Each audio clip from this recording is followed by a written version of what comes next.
Selamat datang di channel kami. Sebelum lanjut membaca, silahkan klik like, subscribe, komen dan share sebanyak-banyaknya. Terima kasih. Bab 83. Saat masuk ke rumah bos Kosasi, Axel dan Alina semakin terkejut dengan kekaguman. Dekorasi di rumah ini hanya bisa dipuji dengan satu kata, yaitu mewah, dan benar-benar membuat mereka semua terpesona. Axel menghela nafas tanpa bisa menahan emosionalnya. Bos Kosasi, Anda benar-benar seorang pebisnis besar. Gaya dekorasi rumah ini luar biasa. Bos Kosasi tersenyum ringan. Haha, ini hanya tempat tinggal saja. Aku juga hanya asal mendekornya.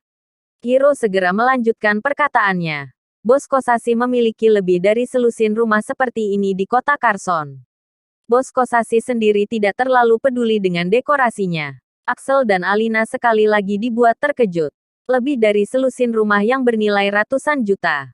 Ini berarti dia benar-benar seorang lelaki yang begitu berpengaruh di kota ini. Oke, mari kita mulai berbisnis.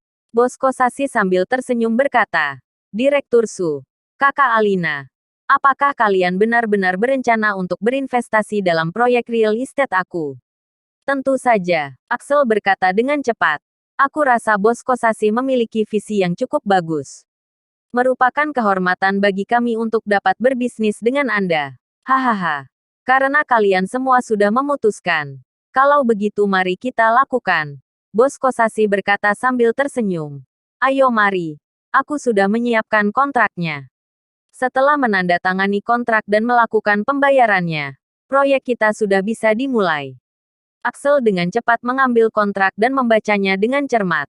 Tidak ada masalah dengan kontrak. Setelah mereka mengkonfirmasinya, lalu mereka langsung menandatangani nama Nara di sana. Dan kemudian kontrak itu juga di-cap menggunakan stempel resmi perusahaan Su. Bagus sekali. Bos Kosasi tertawa. Direktur Su, kontraknya telah ditandatangani, lalu kapan uang Anda akan dikreditkan ke rekeningnya? Aku sudah mengaturnya, jawab Axel dengan cepat. Departemen keuangan perusahaan kami sedang mempersiapkannya. Sebentar lagi uang itu pasti akan dikreditkan ke rekening. Axel keluar untuk menelepon sebentar. Lalu setelah beberapa saat Bos Kosasi menerima transfer sebanyak 300 juta dolar. Demi proyek ini Axel telah mempersiapkannya sejak lama. Keuangan perusahaan sekarang digantikan oleh Hana. Dengan cara ini transfer juga dapat dilakukan dengan lebih lancar tanpa perlu memberi tahu Nara. Saat tanda tangan Nara diperlukan, Axel akan menandatanganinya sendiri. Lalu asalkan Hana telah memverifikasinya maka semuanya juga lancar. Bos Kosasi melihat uang di rekening dan mengangguk dengan puas. Bagus sekali.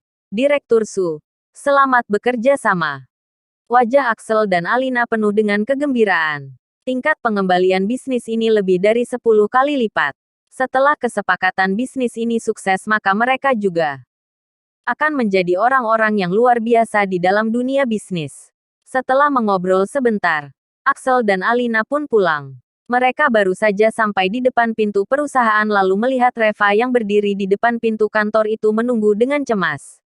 Axel kemudian memakinya dengan marah. Lagi-lagi bajingan ini. Seperti hantu saja. Alina, Hiro, lewati dan abaikan dia. Nanti saat proyek kita selesai dia sudah tak ada hubungannya lagi dengan kita. Hiro mencibir lalu melajukan mobilnya melewati Reva dan langsung menuju ke tempat parkir bawah tanah. Reva bergegas mengejarnya tetapi sudah terlambat. Ketiga orang itu sudah sampai di lantai atas dengan gembira lalu masuk ke dalam kantor. Lalu mereka melihat Nara sedang duduk di dalamnya. Akhirnya kalian sudah kembali. Nara buru-buru menyapa mereka. Kemana saja kalian? Mengapa tidak menjawab teleponku? Alina menegurnya. Nara, bagaimana cara kau berbicara dengan papamu? Kemana saja kita? Memangnya kita bisa kemana? Kita hanya mengkhawatirkan tentang perusahaan kita dan memikirkan masa depan keluarga kita. Mengapa sikapmu seperti itu? Kami sudah sibuk seharian. Kau juga bahkan tidak bertanya apakah kami lelah. Begitu kami tiba kau sudah langsung bertanya seperti sedang menginterogasi kita saja. Nara menjawab dengan tak berdaya. Aku tidak menginterogasi kalian. Aku hanya ingin memberitahu kalian bahwa Bos Kosasi adalah seorang penipu. Cukup. Axel menggebrak meja. Jika kau mengatakan sesuatu yang buruk tentang Bos Kosasi lagi, aku akan memutuskan hubungan ayah anak denganmu. Bersambung.